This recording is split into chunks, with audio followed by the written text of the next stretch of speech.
In this final session of True Science is the Christian's Friend, we're going to be talking about true science and the genome. And we'll do, of course, some discussion of the scientific evidence and the physical evidence, actually a fair amount, but also want to really talk about the social implications, and especially those social implications that are beginning to develop in this field, because that is an area Christians will have to be very in tune with and really decide how, as Christians, we are going to respond.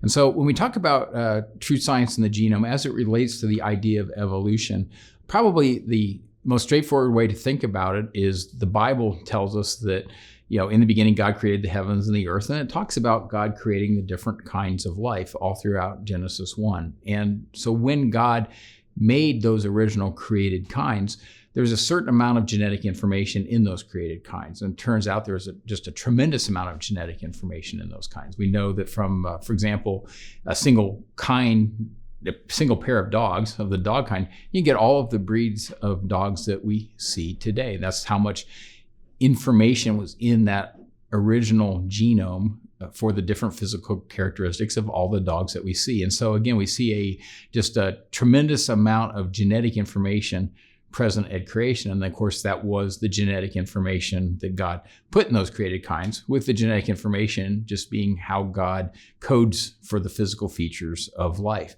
Now, the counter to that has to be this idea that, well, maybe somehow life made itself. And we talked previously, that's non-scientific. It's not credible that life could have just made itself.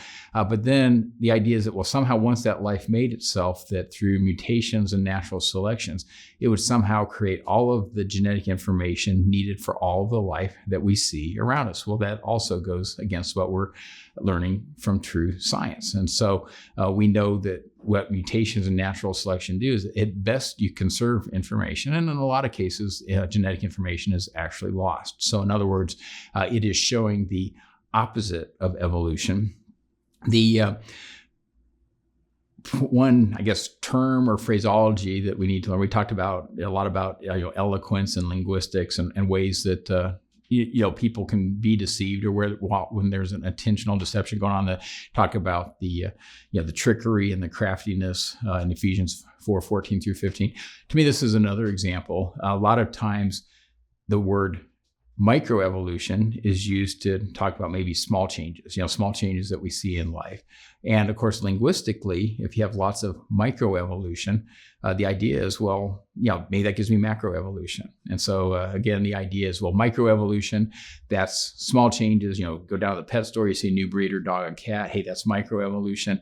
And in a person's mind, if they're not thinking about it, they say, well, wow, okay, if I see microevolution almost yearly or even more frequently, then yeah, maybe over long periods of time, you could get macroevolution. And the difference, again, it comes back to this information in the genome and how God codes for the physical characteristics in life.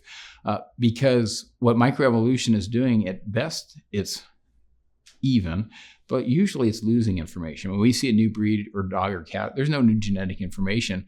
The way that new breed is developed is by eliminating genetic information that's not wanted. And that's unfortunately why a lot of purebred breeds, they have other genetic problems, because not only was the genetic information that someone didn't want, not only is that removed, but he also removed some genetic information that was very important to that particular animal. And so you see this loss of genetic information. Well, that's microevolution. Macroevolution has to have this tremendous gain of information, somehow, perhaps turning a bacteria into a human, over a long period of time. And so lots of microevolution doesn't give macroevolution. Lots of microevolution, you end up, essentially, the species would go extinct, or the kind would go extinct. And because, again, it's the absolute opposite. I'll give one analogy. If you're talking to someone, a lot of times people, they glaze over if they think you're going to be talking technically or scientifically. We'll just use a financial analogy. For example, if someone was to go to an investment seminar, and the idea of investment seminar is that the speaker's he's going to explain, well, here's how we're going to all get rich. I have this strategy, this investment we should make. Well, suppose that speaker got up there and he said, okay, have this strategy. We're going to make machines, and every time we sell one of these machines, we're going to lose $1. But don't worry, we're going to make it up in volume. Okay, are you going to give them your money? Well, I hope not, because if every time you sell a machine, you lose $1, you're not going to make it up in volume. You're just, the more you sell, the faster you're going to go bankrupt. Well, it's the same thing with microevolution and macroevolution. Microevolution, removing genetic information, you're never going to gain information by a long period of losing information. And so just like you'd never make money by losing money gradually, you'll never gain genetic information by losing that genetic information gradually. And so just give a few examples, because again, I think it's a fairly straightforward concept. First one, this was peppered moths. Up to about 2003, this was an example was used in pretty much every biology textbook, and it was spun as evolution in action. And the idea was, at least the way it was presented, where there were two types of these peppered moths: the typica form that we see on the left, and then the carbonaria form on the right. And until the 1850s, the dark gray peppered moths were rare. Again, those are the ones on the right, and almost all the peppered moths were pale.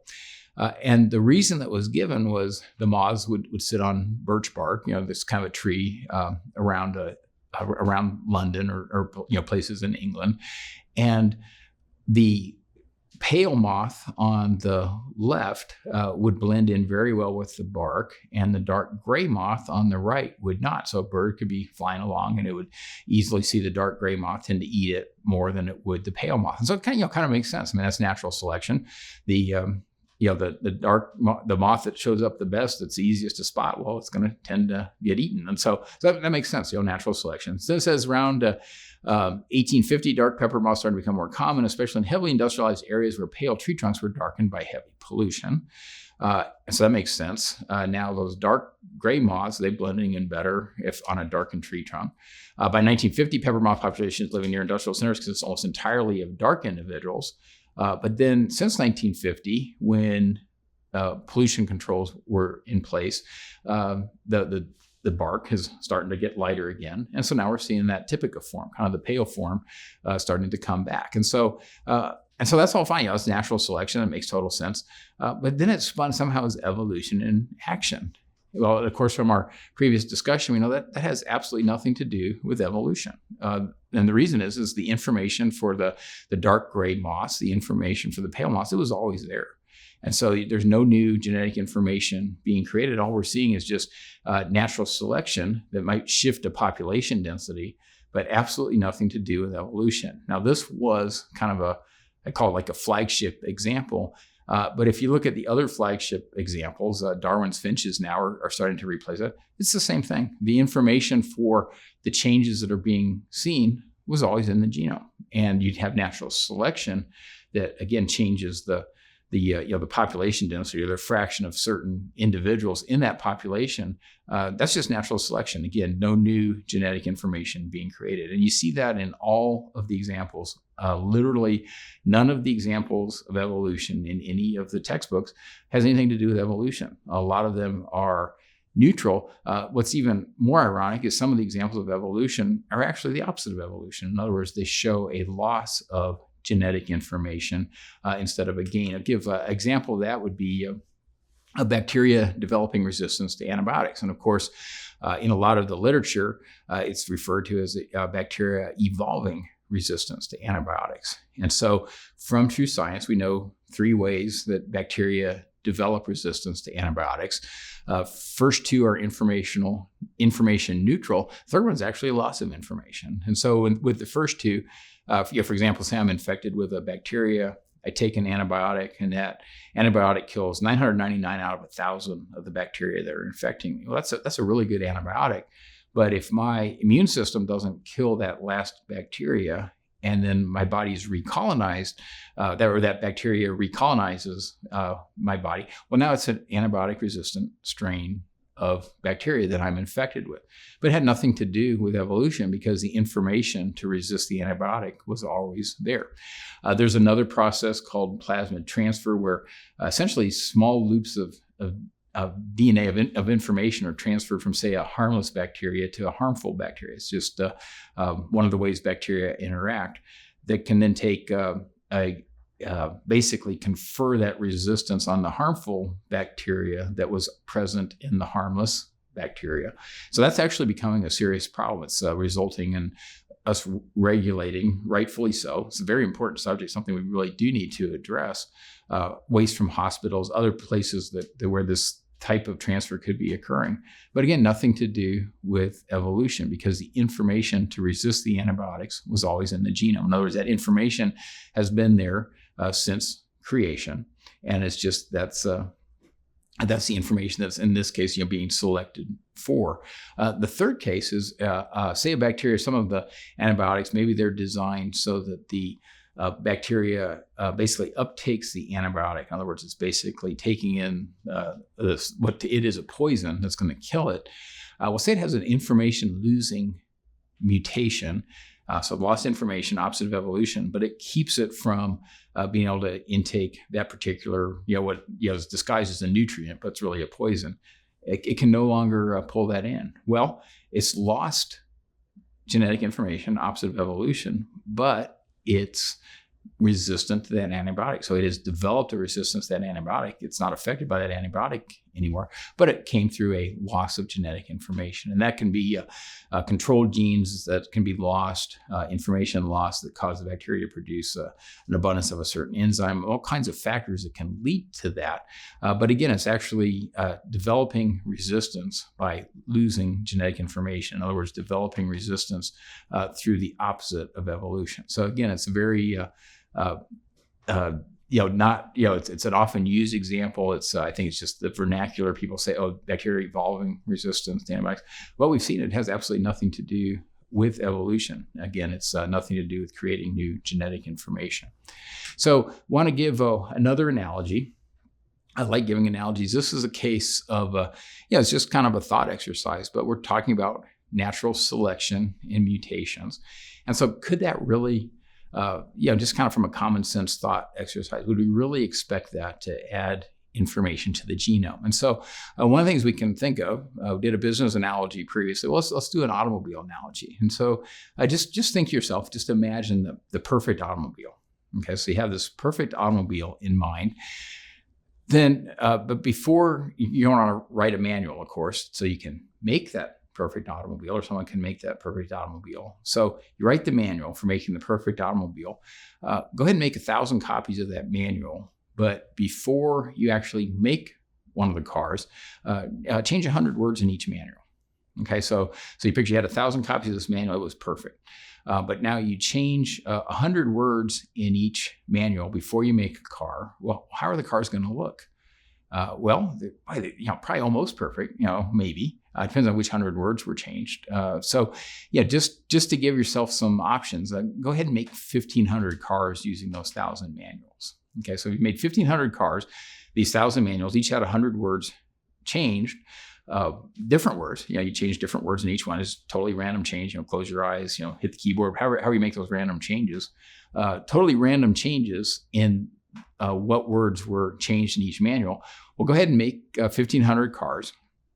And, what do they turn out as? Well, some of them, it's going to just depend on what 100 words were changed. Some of them, maybe the rearview mirror is like a couple inches bigger than you wanted it. Oh, okay. You live with that. Just bigger rearview mirror might even actually help. It's a little bit bigger. Okay. So you can live with that one. So you keep that change. But say one of the mutations that put the engine up on the roof, not even connected to the transmission. You're like, well, I can't live with that. So you get rid of that. Okay, so you're allowed to get rid of the 500 cars you don't like and keep the 1,000 cars that you like the most.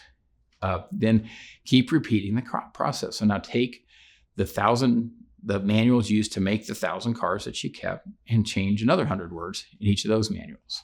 Okay, so you see the process here. You make 1,500 cars. You keep the 1,000 you like the best. You get rid of the 500 you just can't live with, and you keep repeating that process. Well, what we're essentially doing is the mutations. There's about 100 mutations every generation, 100 to 1,000 depending on how they're counted. Then we're using natural selection. You get to basically 1,500 cars. You get to have a third of them that you don't keep propagating. So that's natural selection. So that's mutations and natural selection. Going on with the car analogy, after 100 generations, we've now changed 10,000 words in every manual. Okay, so you start out with these perfect manuals.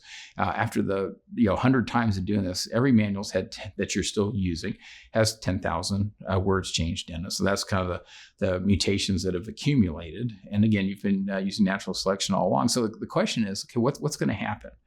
Well, I guess one way of phrasing it is, with that type of scenario, how long is it going to take your car to turn into a jet airplane? If you just keep mutating that manual, are you eventually going to end up with a nice jet, nice private jet for yourself? Oh, of course not. What's going to happen is you're going to end up with error catastrophe. In other words, you had that all of those mutations introduced. Eventually, there won't be a single manual left that could make an operating car. And so that's what we see. That's why if you go into a chemistry lab, they strongly regulate the use of mutagens. If you work around nuclear systems, reactors, radiation field, they strongly regulate that. A lot of that reason because of the mutations it can cause, the mutagens. So in every field of true science, we know mutations are bad. When we look at the genome, we know that mutations in natural selection don't add information, they decrease information. Mutations overall are harmful to life. And so it's just this clinging to this false religion, this clinging to atheism or evolution that really even keeps the idea that somehow mutations in natural selection could be good. It's really the only thing that's keeping it alive. And but again, as true science is advancing, it's confirming the Bible, and as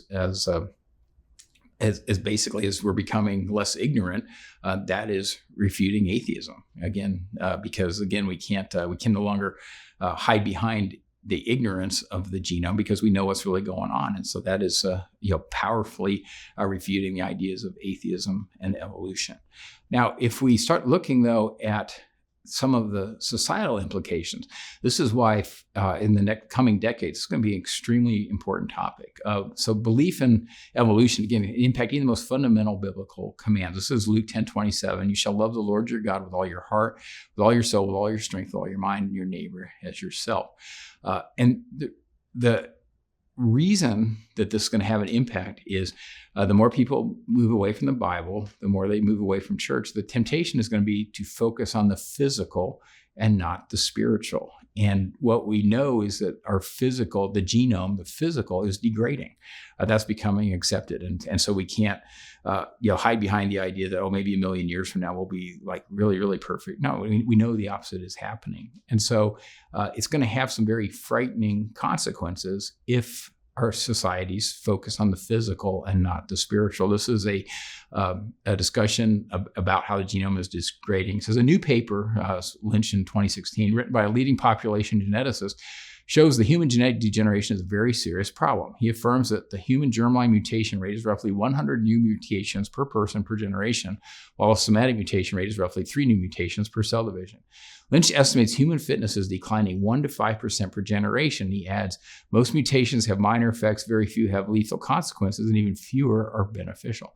But wow, 1 to 5% per generation in fitness. And so if someone fixates on that, if they don't realize, because spiritually that's irrelevant.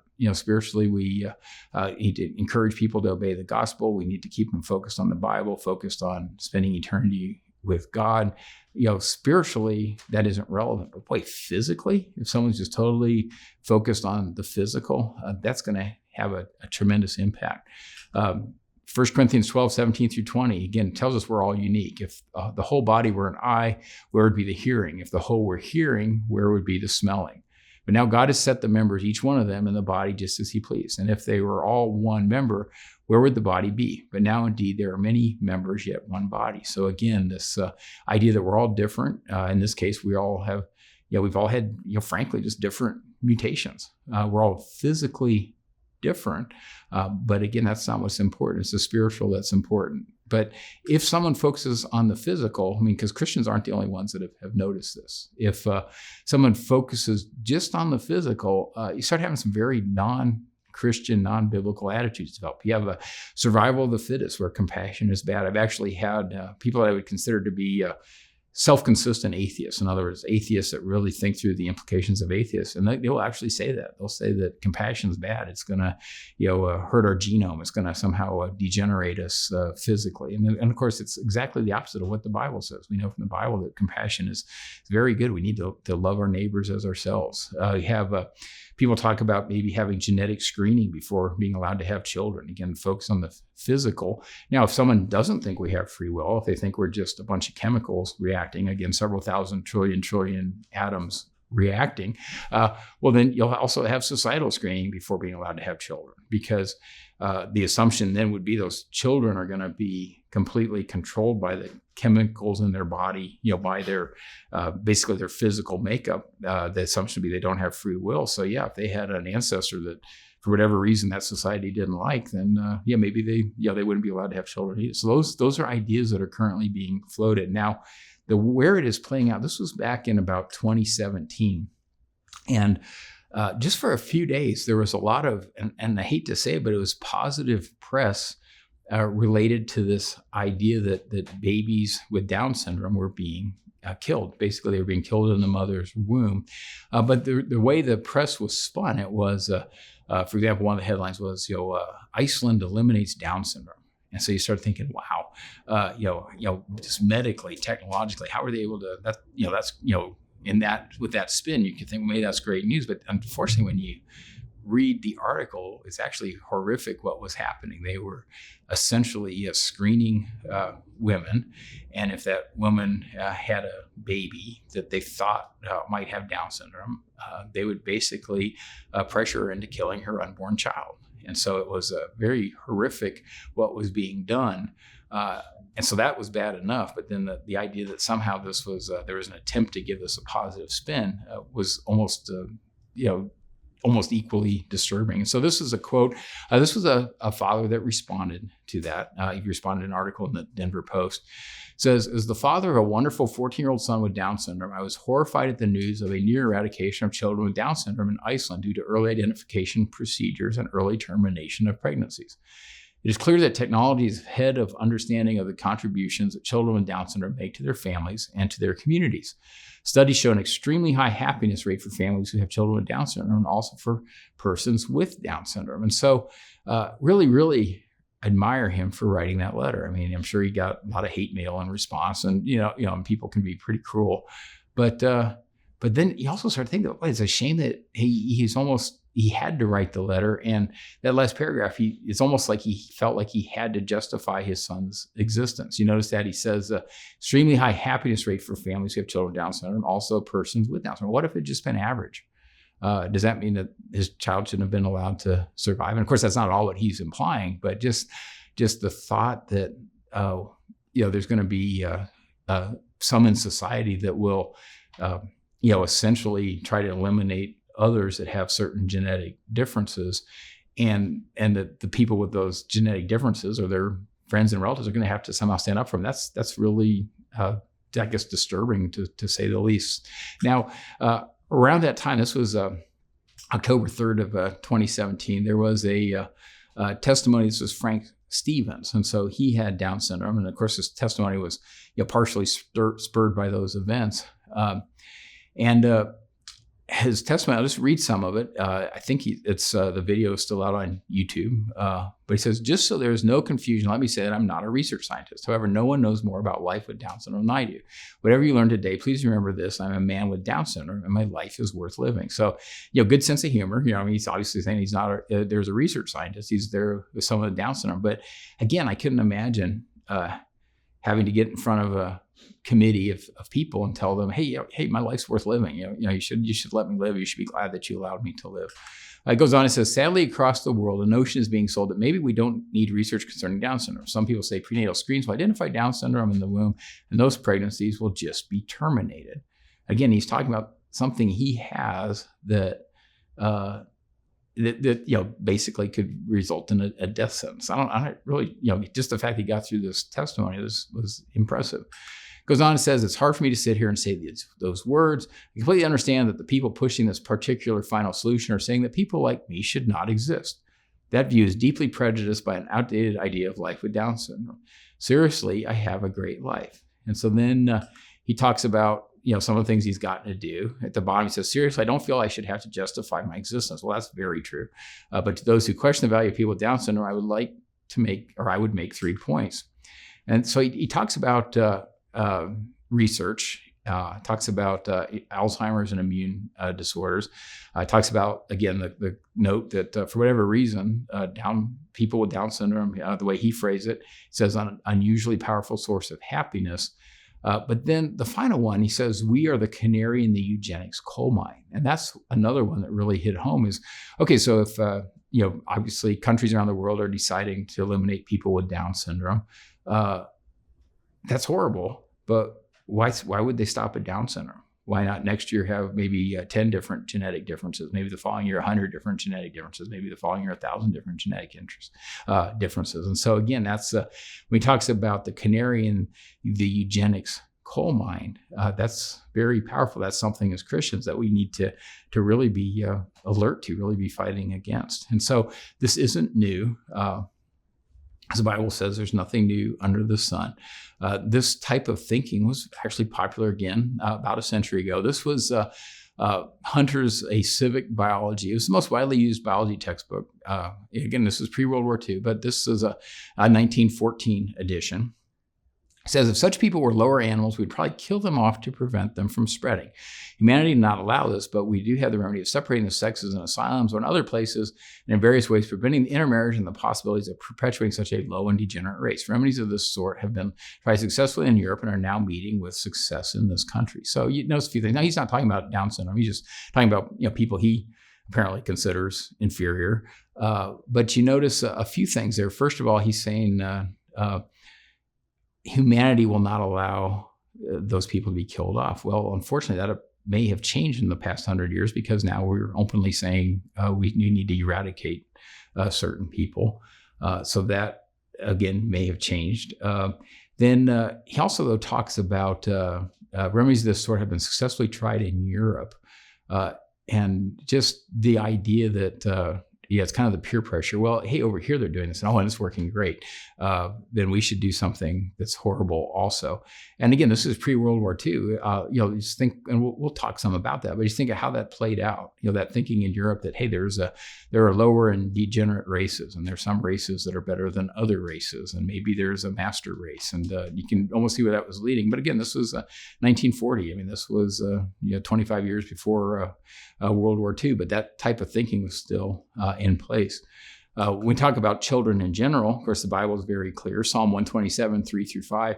Behold, children are heritage from the Lord. The fruit of the womb is a reward. Like arrows in the hand of a warrior, so are the children of one's youth. Happy is the man who has his quiver full of them. They shall not be ashamed, but shall speak with their enemies in the gates. The Bible is very clear. Children are a blessing. Now, again, some in society, and a lot of these quotes, you have no idea how a person could even say things like this. But perhaps, not making excuses, but if they've been deceived into focusing purely on the physical, no spiritual considerations, but purely on the physical, you could maybe see where some of these quotes would come from. This is Margaret Sanger, founder of Planned Parenthood.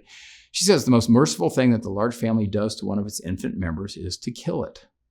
Yeah, that's horrific to think someone could say that. But so don't want to make excuses for her, but you're like, well, what kind of viewpoint, what kind of worldview would allow someone to say that? And just from reading the rest of that article, it does imply that her focus was completely on the physical.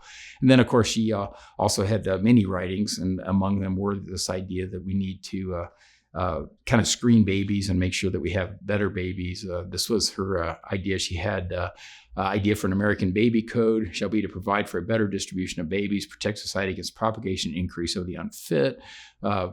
So again, that's kind of her definition, what she thought were unfit children. But again, it's a completely diametrically opposed view to the Bible. Now, of course, we also talked about, you saw Hunter's quotes on low and degenerate races. Well, his whole idea of races, again, he didn't make that up on his own. This was a quote from Charles Darwin. This was in Descent of Man. Again, this book is still published. You can still get copies of it. But true science, we know there's no such thing as race, but fake science has been repeatedly used throughout history to promote racism and sexism. I'll read this first quote. It's about the most racist quote you can think of, but again, just his literary style and his eloquence, it sucked people in. I mean, people weren't looking so much as what he was saying. It was almost like they were impressed with how he said it. And that's, again, the trickery and the craftiness and the deceitful scheming that's talked about in Ephesians 4:14-15. In this case, the quote is, "At some future period, not very distant, as measured by centuries, the civilized races of man will almost certainly exterminate and replace the savage races throughout the world. At the same time, the anthropomorphous apes will no doubt be exterminated. The break between man and his nearest allies," again, nearest allies, and just really poetic. "The break between man and his nearest allies will then be wider, for it will intervene between man and a more civilized state, as we may hope, even than the Caucasian, and some ape as low as a baboon, instead of as now between the Negro or Australian and the gorilla." So if you think about what he just said, that is just incredibly racist statement, using incredibly, I guess people would say, sophisticated literary style. So why hasn't Charles Darwin been canceled? I mean, there's a big talk about the cancel culture. Well, that also, to me, that just shows the power of false religions, the power of atheism, the power of this belief in evolution, that his name's even mentioned in our schools. And not only is his name mentioned, he's often almost deified. He's often viewed as, hey, he tried to explain where we came from. And of course, we know he was wrong, but that's, I guess I just say, the power of a false religion. He goes on, he's also has some very sexist statements in the same book. "The average mental power in man must be above that of woman." After he spends several pages trying to develop this idea, trying to convince his reader that he's right. And then, "Thus man has ultimately become superior to woman in poetry, strength, voice, etc." Now, other famous individuals, either building on Darwin or just kind of their own thinking. This was Ernst Haeckel. Again, we talked about him. Maybe he was in the first session. He came up with the Monera, which turned out to be totally wrong. That was the case, kind of where ignorance was the friend of the atheist. He thought he had actually found these very simple life forms that, obvious implication, they could have just made themselves. Well, that was shown to be wrong. But he also did have things he called speechless ape men. He did fraudulent drawings of embryos that were in a lot of our textbooks. So one of his quotes was, "In order to be convinced of this important result, it is above all things necessary to study and compare the mental life of wild savages and of children. The lowest stage of human mental development are the Australians, some tribes of the Polynesians, and the Bushmen, Hottentots, and some of the Negro tribes. In many of these languages, there are numerals only for 1, 2, and 3. No Australian language counts beyond 4. Very many wild tribes can count no further than 10 or 20, whereas some very clever dogs have been made to count up to 40 and even beyond 60. So he's, again, just how is this teaching, this thinking, how has that not been, quote unquote, canceled?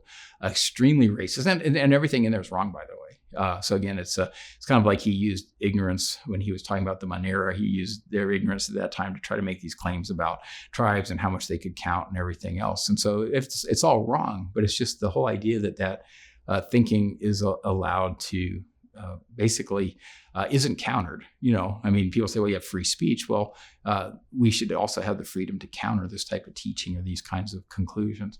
And then, of course, this is going back to the Hunters of Civic Biology, building on these thoughts. He says, at the present time, there exist upon the earth 5 races or varieties of man, each very different from the other in instinct, social customs, and to an extent in structure. These are the Ethiopian or Negro type originating in Africa, the Malay or brown race from the islands of the Pacific, the American Indian, the Mongolian or yellow race, including the natives of China, Japan, and the Eskimos, and finally the highest type of all, the Caucasians, represented by the civilized white inhabitants of Europe and America. So this is a biology book. This was put forth as science. Obviously, it's fake science. Nothing in that statement is true. But we taught this as science in our schools 100 years ago. And so, the question is, well, if someone was saying, hey, the Bible says there's no such thing as race, that we're all created in God's image.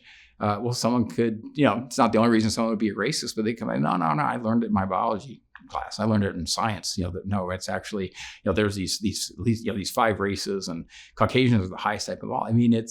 So the fake science and the damage fake science has done through the past decades and even centuries is just you just can't it can't be overstated. And then of course Margaret Sanger also had some very racist quotes. This was the accusation that they were wanting to exterminate Negroes, and an accusation is still occurring today, especially for her, the organization that she founded. And then, of course, comparing some of her quotes to some of the quotes from Adolf Hitler, you see that they're really very similar. There's really no difference between some of the points that she would make, some of the ways she would phrase it, and some of the ways kind of the more notorious racists or evolutionists would phrase things or say things.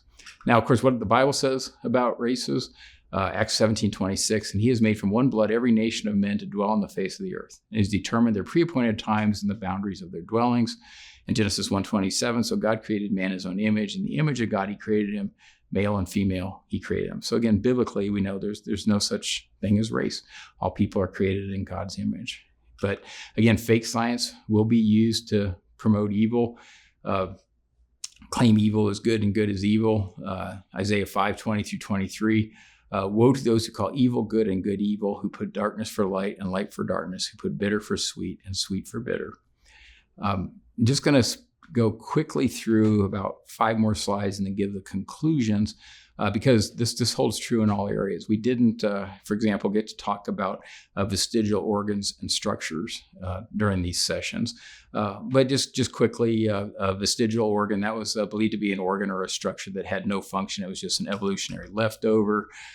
This was even talked about really up to about 20 years ago. It wasn't until about 2003 that there was a series of papers presented on all of the functions for the appendix that kind of put the whole vestigial organ argument to rest. But the idea was these organs and structures had no use and they were just evolutionary leftovers.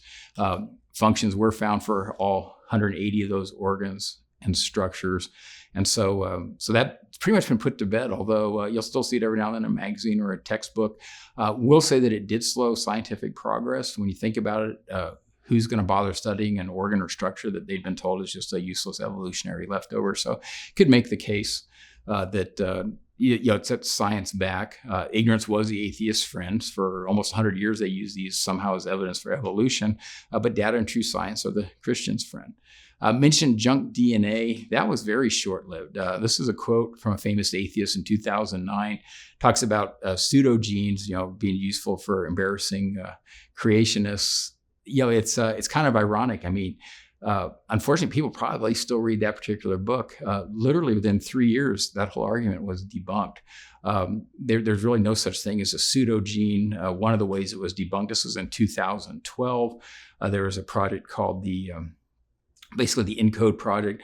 It had 30 scientific papers. It was published simultaneously. I think there were 32 organizations involved. They're basically saying, hey, there's no such thing as junk DNA. We had ignorance. There are parts of the DNA that we didn't know what it did or how it functioned. And we're still ignorant a lot about DNA. But their whole point was that there is no such thing as junk DNA. So again, true science is the Christian's friend. And as true science advances, it will confirm the Bible and confirm Christianity. And then the final topic I want to mention is this idea of what people call homologous and analogous structures. And that's basically saying, the bones in my arm, if I look at them kind of superficially, say, hey, that's a lot like the bone in a dog's leg, or even like the DNA sequence used to code for muscle and, people and, other mammals. Maybe that DNA sequence is similar. And so the idea was, okay, maybe these similarities somehow that proves that one type of animal turns into another, or that somehow evolution is true. Well, if we think about it, our experience is that's those physical similarities. That's exactly what we would expect because God created all life. And so in our own experience, when we see say similarities in a song, we're driving down the road, we turn on the radio, we hear a song we've never heard before. A lot of times we can guess who wrote the song. Just because of the similarities, with other songs written by that particular artist, or when you have paintings by various artists, when you have just various things that people make, we see these similarities. But it's not because one thing turned into another, or there was some kind of evolution, because we have the same designer, the same creator, and so God created all life. We would expect to see physical similarities between all life. But the key difference is that only people are made in God's image. And so that's, again, why we need to stay focused on the spiritual and and not focused on the physical, which is, again, what we've been talking about a lot this session. True science is a Christian's friend, Romans 1:20-22. For since the creation of the world, his invisible attributes are clearly seen, being understood by the things that are made, even his eternal power and Godhead, so that they are without excuse. Because although they knew God, they did not glorify him as God, nor were thankful, but became futile in their thoughts. Their foolish hearts were darkened. Professing to be wise, they became fools. And so true science is a Christian's friend. We look at God's creation. That's just from looking at his creation, we can know about God's eternal power and Godhead. But it also warns us there will be people that will deny that. People that, like Ernst Haeckel writing his History of Creation, people will try to say, well, no, they're smarter than God. And, here's what really happened. Or, and we see that today. A lot of times those people will profess to be wise. And of course, the Bible says that by professing to be wise, they become fools. And so Romans 1:16, for I'm not ashamed of the gospel of Christ, for it is the power of God to salvation for everyone who believes, for the Jew first and also for the Greek. And so we know we can trust the Bible. We know that the Bible is God's inerrant word. We can trust it, not only what it says about the physical universe, about the physical world, but also what it says spiritually, what it says that we need to do, what God requires us to do to be able to spend eternity with him. And it's very, very straightforward. It's by God's grace, but we need to respond to that free gift. And of course, the Bible gives us, many examples and, just throughout the book of Acts, but also throughout the New Testament. So thank you for your time and attention.